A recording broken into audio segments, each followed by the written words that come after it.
Welcome to this lecture, and this is all coping skills. Remember, this is all about trying it out, joining a group that mirrors you and you mirror them. You have a sense of belonging. So think about when you felt most connected.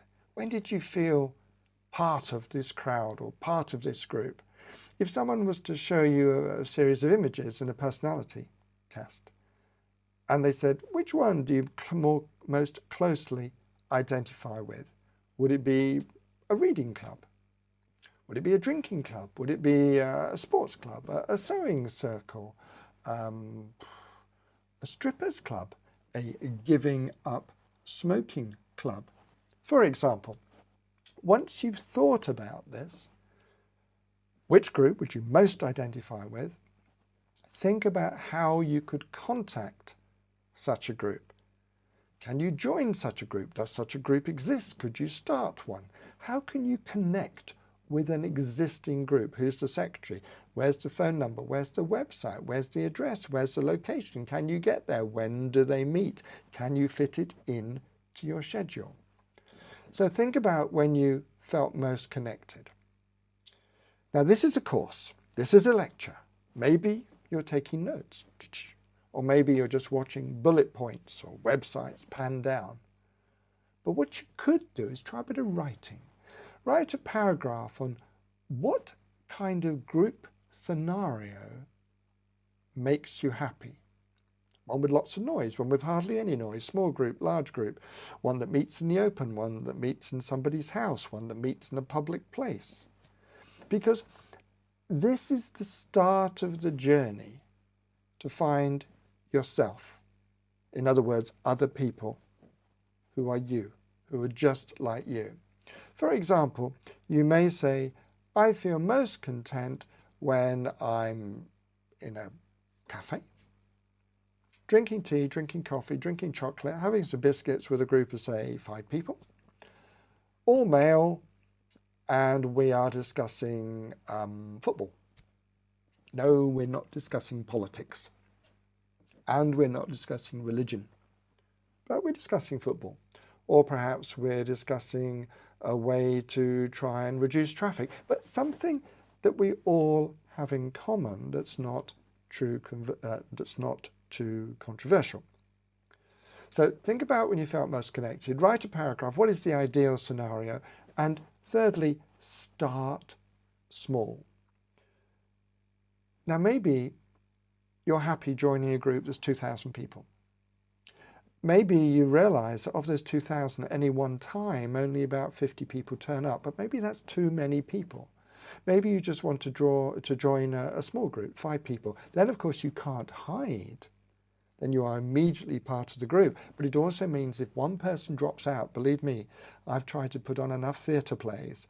If one person drops out, the group might collapse because nobody wants to take on the mantle of organizing it. But also, if there's just 2 or 3 people in the group, you can meet anywhere, someone's house. Maybe you decided to meet at a cafe, but it's pouring with rain, you make 3 phone calls and you just meet at someone's house instead. And because it's not a cafe, somebody brings fruit, somebody brings tea bags or sandwiches or biscuits or something. So a small group is more flexible. Also, if you're starting small, then you're going to be involved right from the first day. You won't feel intimidated having to wear a sign saying, my name is Chris, or whatever your name is, and hope someone is going to come up to you and say, oh, I'm the secretary. Yes, come and meet us. Come and sit over on this table, if it's a small group. And then, of course, you have to find a group. You might find small-scale ad hoc meetups, meetup.com, are sufficient to lift your spirits. Maybe you know what type of group you want to join, but you can't find one. So you take out an advert, local press, or hand out leaflets, or just ask around. Or if you're really brave, put a sign on your table saying, I'm here willing to chat to anybody. Stamp stitch. No, we're going to come back to that. So you could just go online and look at meetup.com. Look at all these meetup.com groups near Oxford in the UK. It is worldwide. Perhaps you have one near you. But let's say you don't want to do that. But you do want the social contact, so phone your family. Do it on FaceTime, face to face. Do it via Skype. You could try, and this happens on Christmas and New Year's Day, and sometimes in the summer. Walk along the street, every person you see, say hello, good morning, good afternoon, hi, hi. Somebody might just avert their eyes.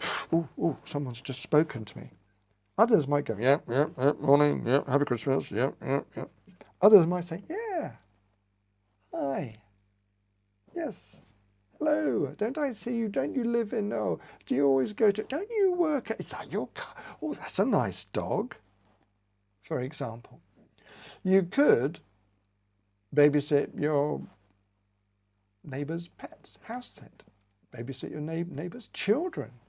You could join a religious group, a synagogue, for example, or a temple, or go to a mosque.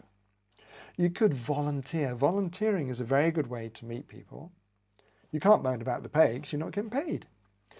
And you're putting in the work, and everybody is giving something because you're giving up your time. And so you can chat to people, perhaps join a sports group, croquet perhaps, or table tennis. But that's only 1-to-1 or maybe 2-to-2. Not a lot of socialising. But if you join a 10-pin bowling club, then when you're not actually bowling, you're chatting to people, or a bowls club. Or, of course, you could join, say, go on a park run.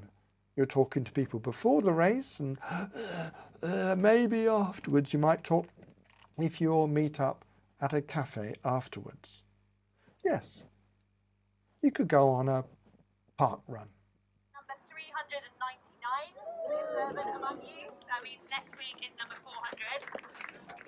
Please come along next week and please bring cakes to help us celebrate park run number 400. Have we got any first timers with us today?